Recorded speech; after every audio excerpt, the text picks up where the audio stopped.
When you cast a really young girl to play a girl from the 80s, the challenge is actually for you to introduce her to so many things. What was that like? Yeah, I mean, there were a lot of references that she didn't get, obviously, because she was born well after the time that the film was set. But in the end, a lot of that stuff it's great texture, it's great fun. Certainly it's fun for me because I was able to relive aspects of my childhood. Right. But in the end, it's really all about giving this human performance and her relationship. And so even if she didn't get some of the references, it didn't really matter because her job is to bring this character to life in a believable way. And she did that and then some. So you introduced her to the Walkman. That's a great thing. Yeah, what is this thing?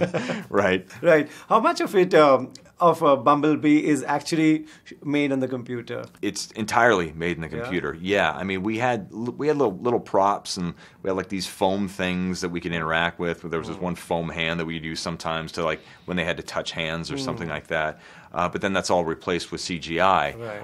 Bumblebee is entirely a computer-generated creation. He's all ones and zeros. Wow. And so when you see him and he feels real and he feels like he's emoting, he's feeling, he's struggling, and they're in this scene together and they're forging this beautiful connection.